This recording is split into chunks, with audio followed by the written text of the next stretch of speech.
En este video vamos a analizar las diapositivas tituladas Modernidad, Posmodernidad. Para comenzar a abordar la problemática de la posmodernidad como movimiento histórico, tenemos que intentar definirlo.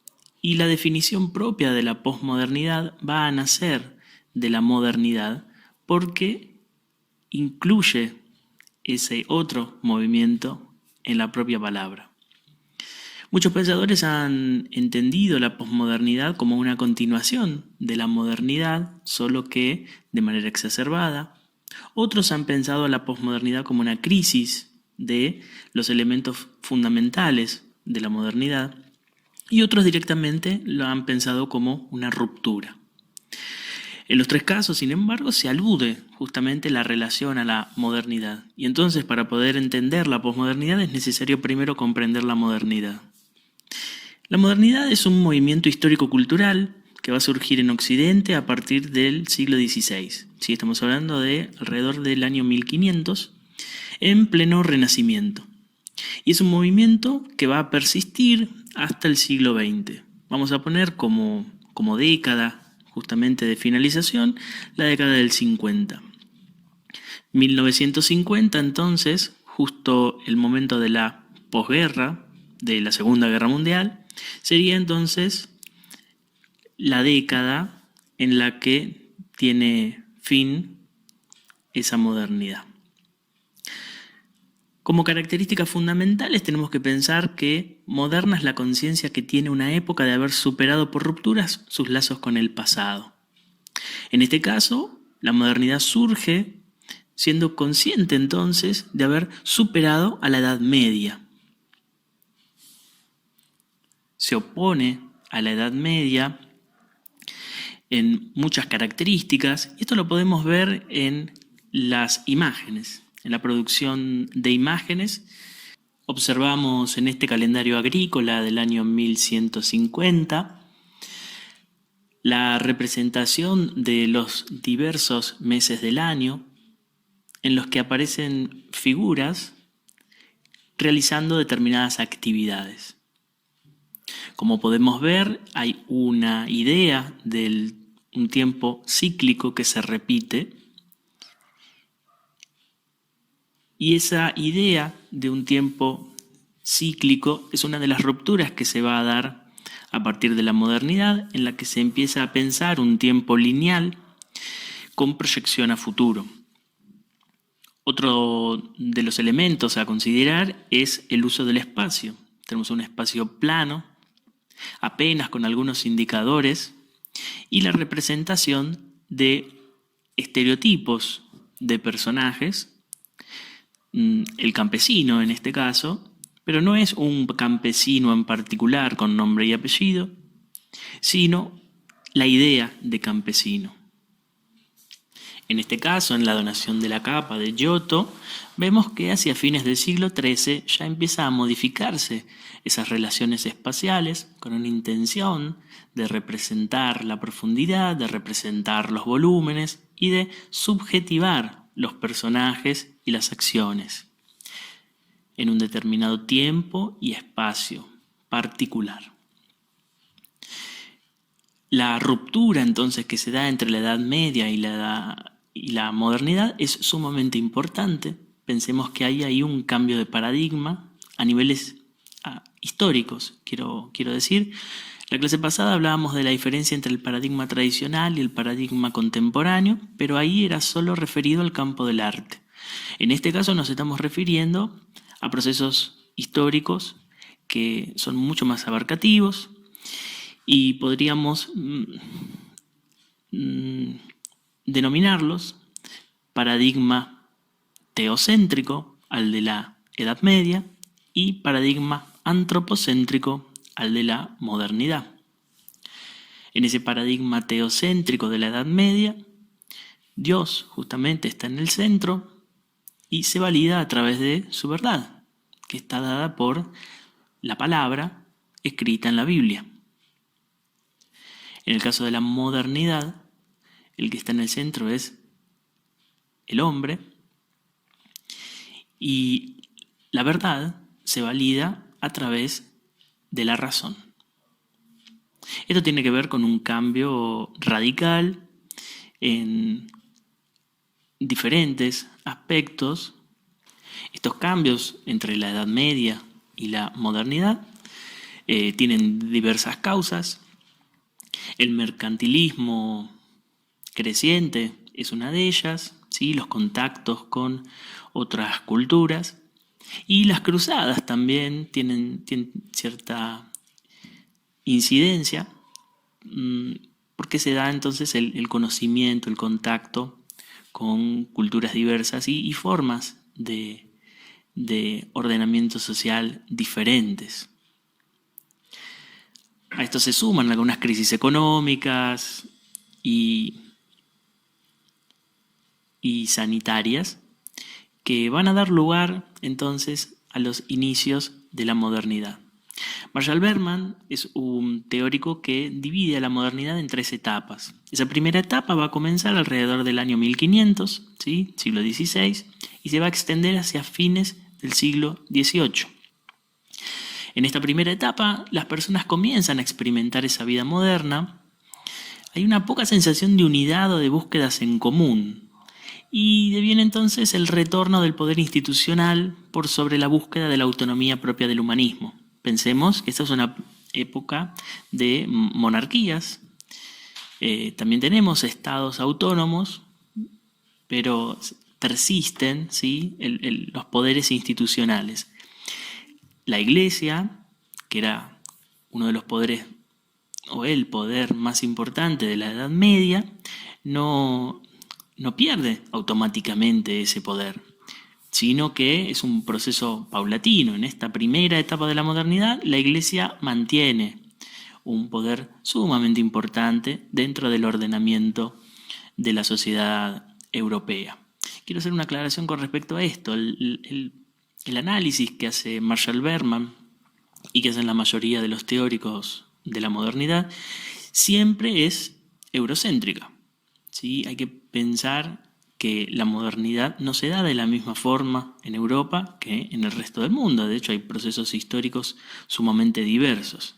Estamos pensando en este momento centrándonos en los acontecimientos europeos que luego van a tener gran impacto en todo Occidente. En la imagen vemos una obra de Canaletto que da cuenta de esta primera etapa de la modernidad. Una segunda etapa de la modernidad se da desde fines del siglo XVIII hasta fines del siglo XIX. En esta etapa sí, ahora las personas sienten unidad en torno a una época revolucionaria.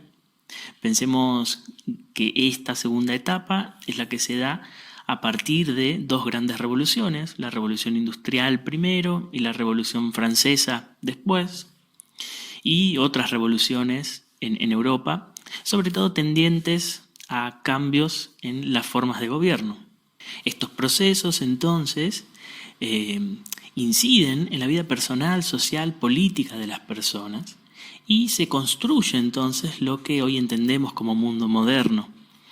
Esta época revolucionaria además da lugar a la construcción de utopías y que esas utopías pueden ser logradas a partir de los cambios que se deben desarrollar en la realidad, construir nuestra propia realidad. Esta idea se relaciona íntimamente con lo que acabamos de decir de la concepción del tiempo. ¿Sí? Hay un tiempo que es lineal y con proyección a futuro. Yo puedo modificar mi futuro o el futuro de nuestra comunidad, el futuro de nuestra sociedad, algo que no estaba en la concepción del tiempo medieval, que era un tiempo cíclico en el que se repetía generación tras generación, año tras año, generación tras generación. En la imagen observamos La libertad guiando al pueblo de Delacroix, que es justamente una representación de este tiempo, de este clima de época de la segunda etapa de la modernidad. Finalmente, la tercera etapa de la modernidad la tenemos en la primera mitad del siglo XX. Esa primera mitad del siglo XX es en la que se desarrolla un proceso de modernización a nivel global. Esto no se da de forma espontánea, sino que durante la primera y la segunda etapa de la modernidad, las diferentes naciones europeas habían conquistado y colonizado diferentes regiones del mundo: África, América y Asia, y más adelante Oceanía. Entonces, esas dinámicas de desarrollo de la modernidad justamente se trasladan a esos otros continentes. Hay una hegemonía de esta cultura moderna en el pensamiento y en el arte. Justamente va a dar cuenta esta tercera etapa del proceso de la reproductibilidad técnica de la imagen que abordamos la clase pasada. Durante la modernidad se produjeron grandes descubrimientos en las ciencias físicas, en las ciencias naturales, que modificaron la imagen que se tenía del universo y del lugar de la Tierra dentro de ese universo, y por lo tanto del ser humano dentro de ese universo. Al modificarse esos conocimientos desde la ciencia, se modificó también el paradigma. Otro de los procesos sumamente importantes es el de la industrialización, que va de la mano del capitalismo. Pensemos que la revolución industrial, 1760, esa década comienza, tiene que ver con la finalización de la primera etapa de la modernidad y el comienzo de la segunda etapa, y es sumamente importante en el desarrollo o en el éxito, si se quiere, de la modernidad como movimiento histórico y cultural. Esto también se relaciona con el conocimiento científico. O sea, el desarrollo del conocimiento científico modifica o se aplica a las diversas tecnologías. Esas tecnologías se aplican a los procesos de producción y esos procesos de producción son los que se desarrollan a través de la industria, modificando también las formas de vida de los sujetos. Esos sujetos entonces viven en entornos diversos, diferentes a los que se vivía en la Edad Media. ¿Sí? Hay una concepción del espacio completamente distinta. Pensemos que el espacio, la concepción de espacio en la Edad Media tenía que ver con la vida rural y el ordenamiento a través de la corte o de los feudos. En cambio, en la modernidad, el desarrollo se da a través principalmente de los puertos, en los que se desarrollan primero el mercado, el mercantilismo, y luego el desarrollo de las industrias y, en suma, el desarrollo de las urbes, esas grandes ciudades que van a empezar a desarrollarse de manera desordenada, pero que en su matriz tienen un ordenamiento muy diferente al de la vida rural. ¿Sí? Hay espacios privados, espacios públicos, espacios donde se trabaja, espacios donde se transita, espacios para el ocio y el entretenimiento. ¿Sí? Hay una especie de diferenciación muy marcada de los espacios, muy distinto al espacio rural de la Edad Media, que es más bien integrado. Y la concepción del tiempo entonces también va a modificarse. ¿Sí? Hay un ritmo de vida que es muy diferente al de la vida rural, en el que influyen los medios de transporte y los medios de comunicación. Tiene una concepción del tiempo que tenemos que partir del desarrollo o de la masificación de la medición del tiempo a través de un artefacto, el reloj, que va a venir a suplir la percepción del tiempo natural, a través del sol, en el caso del día, o a través de las estaciones del año, para ordenar esa cosecha que veíamos en el calendario medieval. Ahora va a ser un artefacto artificial, ¿sí? El que va a medir, controlar y usar ese tiempo. Y también se modifican las formas de poder, ¿sí? Se van a consolidar a través de estas etapas los estados nacionales y se va a consolidar el capitalismo como forma económica, ¿sí? Como sistema económico. Y dentro de ese sistema, tanto económico como político, va a haber lucha de clases mm, para desarrollar sus intereses. La modernidad podemos entenderla desde diferentes esferas, que serían tres: la ciencia, la moral y el arte, que juntas van a conformar esta cultura moderna. Cada una de estas esferas se validan a través de diversos dispositivos. La ciencia se valida a través de la verdad, la moral se valida a través del deber y el arte se valida a través de la belleza. La verdad, el deber y la belleza van a unirse, van a integrarse en función del progreso. Y este progreso se va a lograr a través de la razón. Una razón que va a construir un tipo de conocimiento que va a intentar ser objetivo y universal. Entonces, ese sujeto de la modernidad es eminentemente racional o aspira a ser eminentemente racional. Hay una idea de conocer a la naturaleza para dominarla y para transformarla, siempre con aspiraciones a satisfacer las propias necesidades de la comunidad. En esta modernidad, una de las características importantes de los diferentes grupos sociales es el optimismo, ¿sí? La confianza a buscar un futuro mejor, y que ese futuro mejor se va a lograr a través de la razón y de la ciencia. Si hay una promesa de progreso que va a estar dado justamente por esas mejores condiciones de vida para todos. Si hay una idea de que este progreso va a desbordar para todos.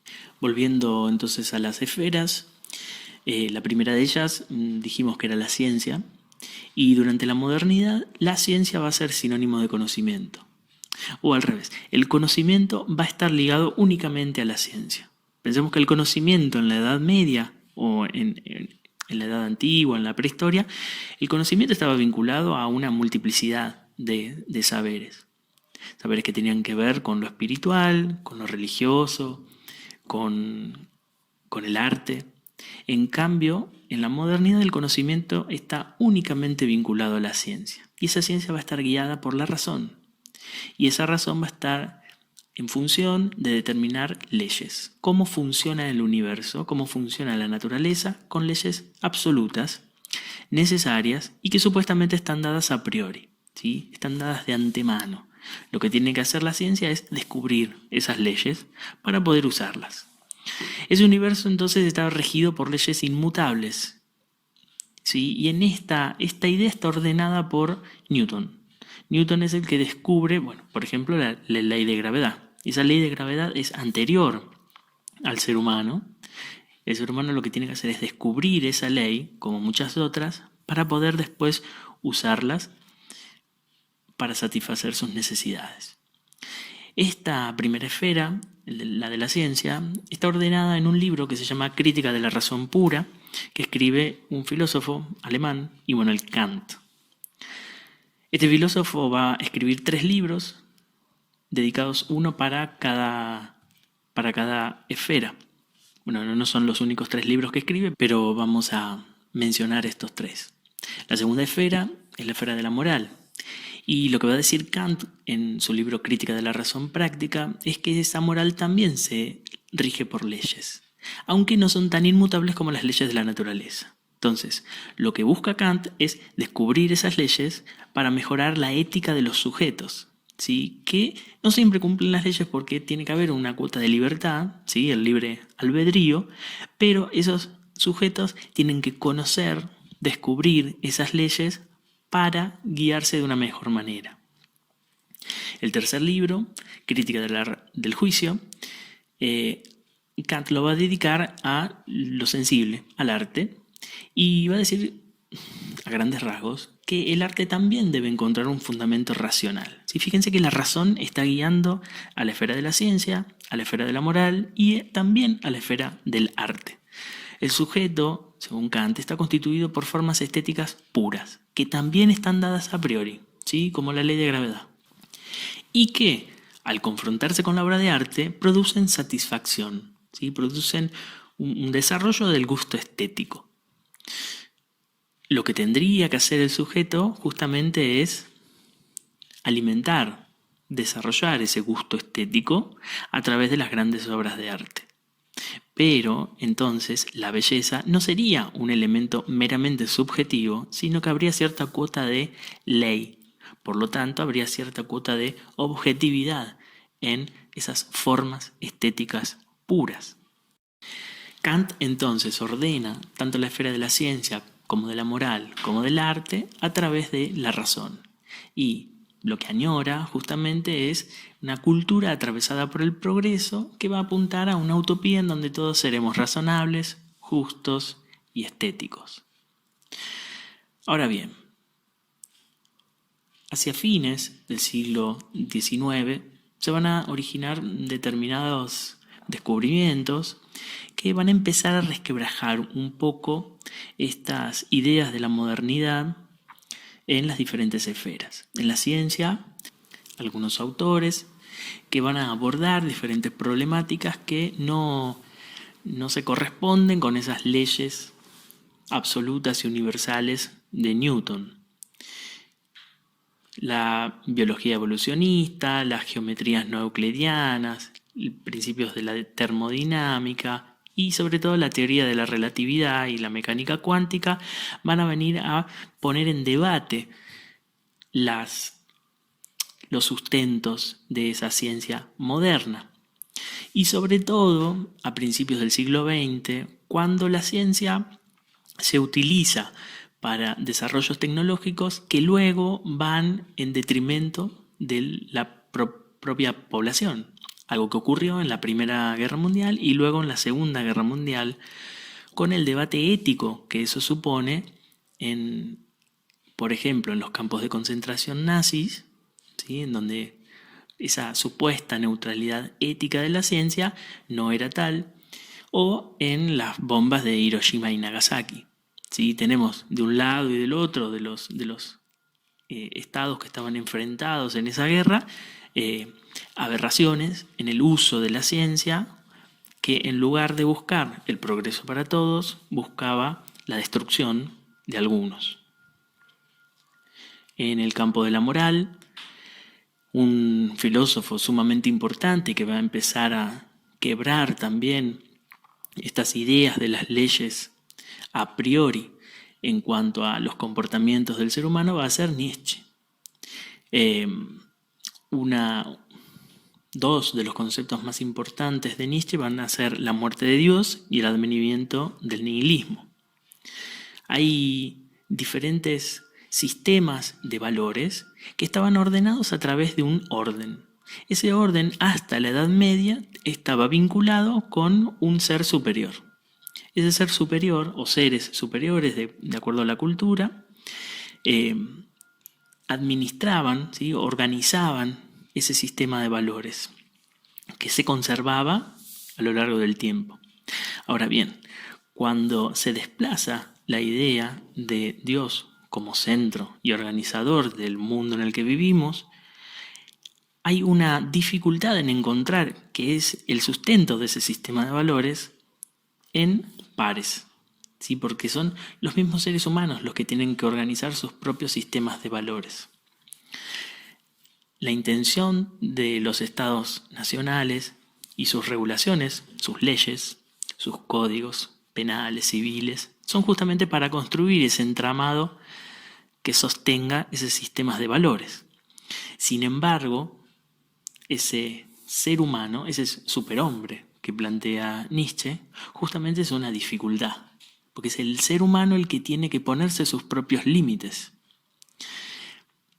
La Primera y la Segunda Guerra Mundial justamente van a venir a detonar, a mostrar, a señalar que el ser humano no se pone sus propios límites, o que los propios límites del ser humano son dificultosos, borrosos.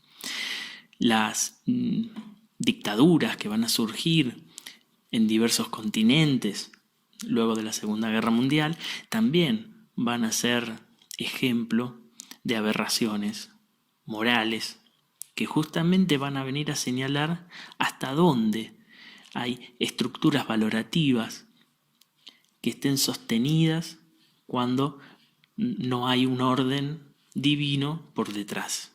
En el campo del arte, ya desde el siglo XIX, desde fines del siglo XIX, se venían desarrollando diferentes vanguardias, desde el impresionismo, pero a principios del siglo XX es cuando estalla o empieza a estallar el campo del arte tal como se venía manteniendo desde la modernidad, lo que llamamos paradigma tradicional del arte.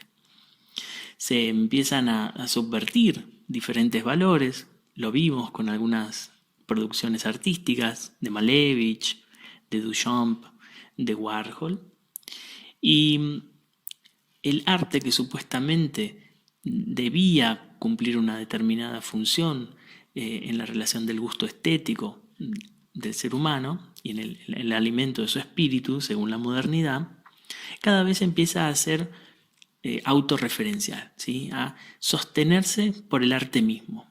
Pensar la pintura solo por la pintura, la escultura solo por la escultura. Entonces hay una caída de búsqueda de lo nuevo. Ya no hay tanto una búsqueda de proyectar a futuro, sino que hay un rescate de lo anterior, un rescate de lo reciclado. Esto es lo que se va a dar hacia mitades del siglo XX. Hay una época que estamos mencionando entonces de transición, de quiebre. Hay elementos de la modernidad que persisten, pero hay un clima diferente que está haciendo erupción. Se consolida el desarrollo industrial, pero se modifican las formas de ese desarrollo industrial. Hay tres pensadores sumamente importantes de este momento de transición, que son Hegel, Comte y Marx. Hegel, un heredero de la tradición de Kant en filosofía. Comte, un pensador, es el padre del positivismo, el padre del pensamiento científico. Y Marx, un detractor del capitalismo y padre del socialismo. Los tres coinciden justamente en las ideas de la Ilustración, estas ideas del auge de la modernidad europea. Son críticos con estas ideas, pero sin embargo mantienen la idea del progreso. A ver, intentan buscar una vuelta de tuerca de esa modernidad. ¿Sí? La modernidad clásica de la Ilustración, tal como va, no va a funcionar. Entonces hay una mirada crítica de ese camino o de esa dirección, y lo que hacen los tres es plantear diferentes perspectivas para modificar ese camino, pero no pensando que la idea de progreso no existe, sino modificando entonces el destino, el objetivo. Este momento de transición se observa claramente en la película Tiempos Modernos. Coincide esta etapa temporal con la tercera etapa de la modernidad que habla Marshall Berman. Hegel, Marx y Comte expresan cada uno a su manera un pensamiento que cree ver en el desarrollo histórico de la humanidad una cierta lógica. Desarrollo del espíritu, este es Hegel. Lucha de clases, este es Marx. Y pasaje de la ignorancia al conocimiento, este es Comte. Los tres además confían en que la humanidad puede progresar y en algún caso hasta afirman que inexorablemente, aunque definen este progreso de manera distinta. El reino de la libertad bajo la monarquía constitucional para Hegel, el estado científico positivo en el que la sociedad es dirigida por los industriales para Comte y la sociedad socialista producto de la lucha de clases para Marx. Los tres tienden a pensar en términos de la humanidad en su conjunto. Esto es sumamente importante porque la modernidad está pensando todo el tiempo a la humanidad como un conjunto. Y aunque a ellos les interesa el desarrollo del individuo y su libertad, encuentran las posibilidades de realización del mismo inscribiéndolo en proyectos colectivos. También, con grandes diferencias entre sí, Hegel, Marx y Comte cuestionan las ideas iluministas y la Revolución Francesa, pero sus teorías se desarrollan tratando de corregir, mejorar y superar estas ideas, que son el punto de partida de los tres. Es por eso que los consideramos como expresiones de la modernidad, que aunque producidas en el siglo XIX, tendrán una gran influencia a lo largo del siglo XX, sobre todo en la primera mitad del siglo XX. En la segunda mitad del siglo XX se consolida una sociedad postindustrial, lo que muchos llaman capitalismo tardío, ¿sí? Una sociedad diferente a la sociedad pensada o organizada con la revolución industrial. Y por el otro lado surge una cultura posmoderna. Los cambios en la producción son sumamente importantes porque el desarrollo de las fuerzas productivas se produce a través de la automatización y la cibernética, ¿sí? Hay una necesidad menor de mano de obra y hay una mayor automatización, un uso de la máquina mucho más importante. El desarrollo de nuevas tecnologías como la robótica o la cibernética justamente vienen a potenciar esta dirección. Hay una recomposición de las clases sociales, disminuye la cantidad de obreros, agrícolas e industriales y hay un aumento de las profesiones liberales. Pensemos que hay muchos más técnicos, empleados, científicos, abogados, médicos, docentes. Hay cambios en la producción, en lugar de hacer grandes series, se hacen pequeñas series de artículos de una duración mucho más breve, incluso series limitadas, líneas de producción y comercialización que requieren actualización e innovación constante. Eso hace que las decisiones tengan que estar descentralizadas y que tengan que ser mucho más veloces. Y el sector terciario, que concentra la mayor parte de la población económicamente activa. Pensemos que hay un sector primario de extracción de recursos, producción agraria, minera, pesca. Un sector secundario, que sería el de la industria, y un sector terciario, que es el de servicios, comercio, profesiones liberales, como mencionábamos hace un rato, y el sistema financiero. Esa sociedad postindustrial va a estar fuertemente apoyada en el conocimiento. Ya no es la mano de obra la fuerza de producción fundamental, sino el conocimiento. Es la información la que debe circular y la que es imprescindible para el éxito de los emprendimientos económicos. Entonces, si es este conocimiento la base de la riqueza, ¿sí?, el desarrollo económico, los sistemas de educación van a ser cada vez más importantes. El nombre o el concepto de posmodernidad va a surgir en 1979 con un libro de Lyotard que se llama La condición posmoderna. En este libro es justamente que Lyotard va a dar cuenta de esa crisis de los grandes relatos, de este desencanto de época, del fin de las utopías que observa en la década del 70, y entonces cómo estos ideales de la modernidad y estas tres esferas en las que estaba organizada empiezan a caer, o ya están caídas directamente, y él observa que esta modernidad ya es un hecho consumado. Uno de las principales críticas que Lyotard le hace a la modernidad justamente es quién es ese sujeto del progreso. Y esta pregunta la podemos observar ya en la película de Chaplin. Ese obrero al que le prometen ser sujeto del progreso, en realidad no es más que un engranaje de la maquinaria del capitalismo. No es a ese obrero al que le van a llegar justamente los beneficios de los avances de la ciencia, la tecnología. Hay una pérdida de fe en esas ideologías duras. Hay una imposición de pluralidad de presencias. Hedonismo, justamente hay un objetivo vital de buscar placer, ¿sí? Suprimir el dolor, las angustias. Esto se observa cada vez más con los avances en la automedicación. Diferencias sociales que solo atañen a la calidad del disfrute inmediato, pero no al disfrute en sí mismo. Eso se observa en el típico ejemplo de la lata de Coca-Cola, que disfrutan tanto el millonario como una persona de bajos recursos. Surge entonces un concepto que es el de capitalismo tardío, en el que cada vez más empiezan a establecerse las dinámicas de la espontaneidad, del placer, de los objetos de lujo, publicidad, moda, recitales auspiciados, medios masivos. Un elemento fundamental de este capitalismo tardío es el crédito, ¿sí?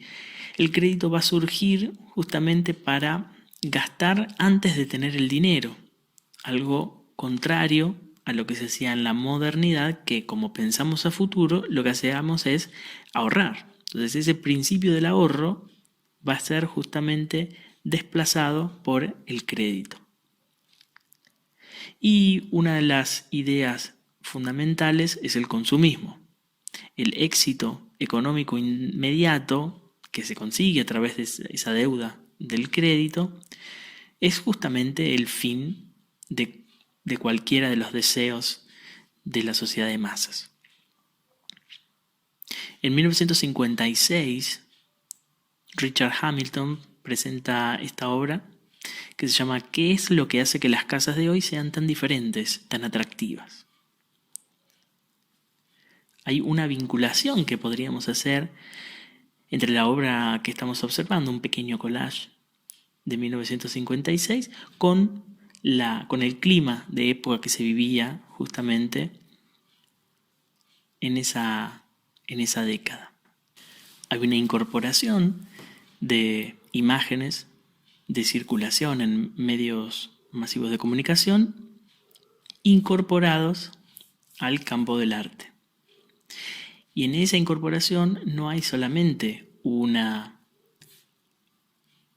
desarrollo del contenido, sino también de la forma. Observemos que en la acción misma del collage hay justamente una superposición y una coexistencia de elementos de diversos orígenes. Lichtenstein pinta en 1963 esta obra que se titula Mujer en el baño. En este caso incorpora la iconografía propia de la producción editorial de historietas, o sea, el lenguaje del cómic, a la pintura de grandes dimensiones, la pintura tradicional. Esto está hecho en óleo sobre lienzo. Fíjense que mide más de 1,70 m de lado. Y por último tenemos a Andy Warhol, que incorpora también una figura icónica propia de los medios o de los lenguajes de los medios masivos. Y en este caso, en 1964, presenta Marilyn Turquesa. Acá podemos observar cómo la iconografía de la figura, ¿sí?, del sujeto representado, se vincula con la materialidad. Hay una figura icónica repetida hasta el hartazgo en los medios y en la producción simbólica de la época, que Warhol representa utilizando métodos que también son usados para la reproducción. En este caso, la serigrafía. Y la serigrafía es un procedimiento del grabado que justamente da la posibilidad de repetir, ¿sí? Como la mayoría de los procedimientos de grabado, surgen justamente con la posibilidad de la multiplicidad. Entonces, lo que está haciendo Warhol es utilizar un procedimiento que esté hablando del contenido que justamente está abordando. Hay un espíritu de comicidad y de seducción en la posmodernidad que se vinculan fuertemente al avance de la publicidad.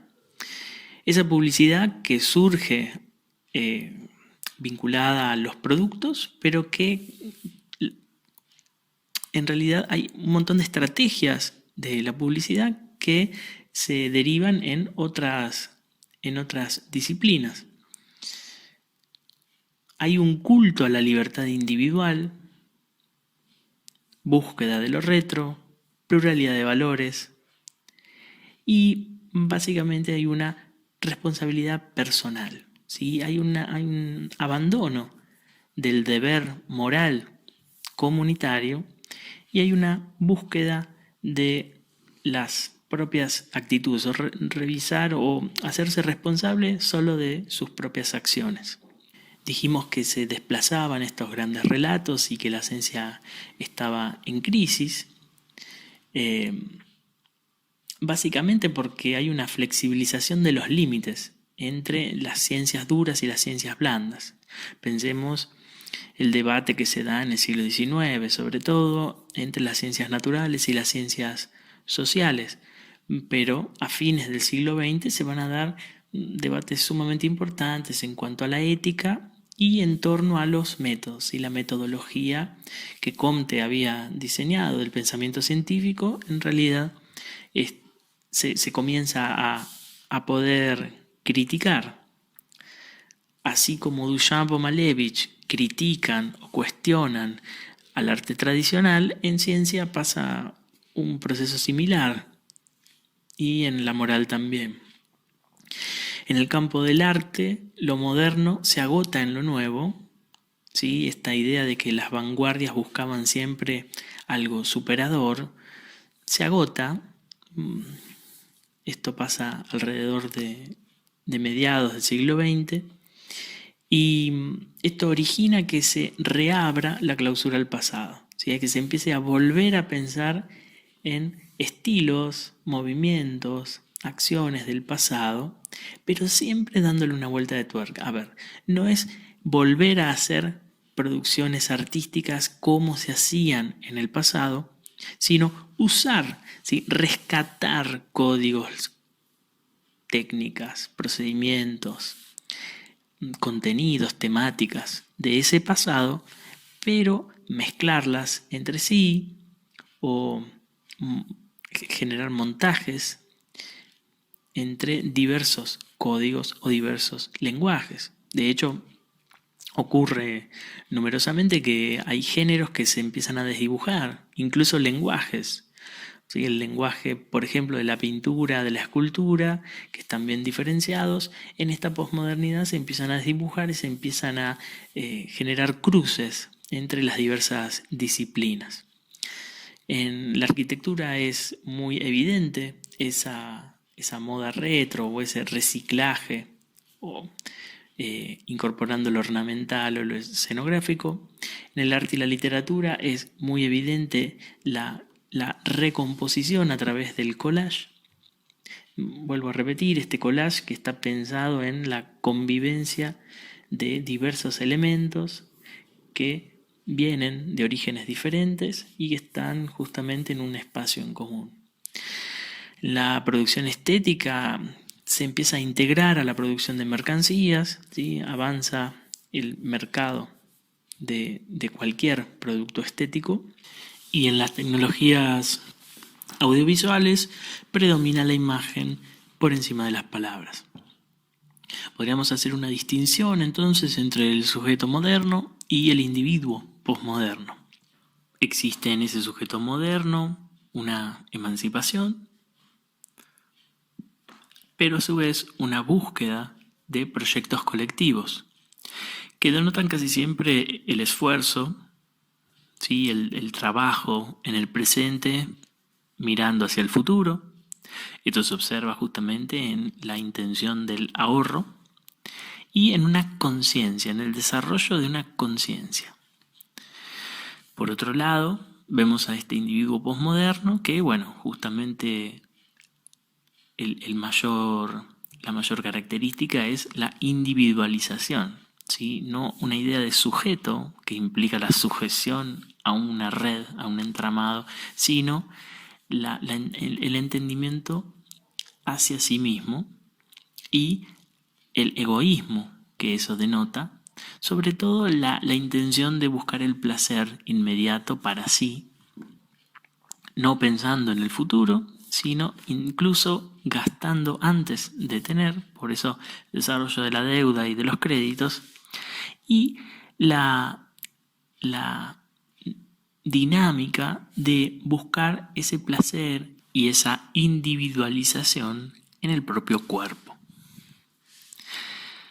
Hay un debate ideológico porque justamente se plantea que en la posmodernidad estamos ante el fin de las ideologías, que ya no existe la izquierda, que ya no existe la derecha. Pues bien, es un debate si estamos frente al fin de esas ideologías o si en realidad hay un uso de esa aparente finalidad. Ese debate justamente plantea si el proyecto de la modernidad está concluido realmente o si existe una continuidad, si conviven hoy en día ese proyecto moderno con un proyecto posmoderno. ¿Y por qué no sería posible renunciar a ese proyecto de emancipación?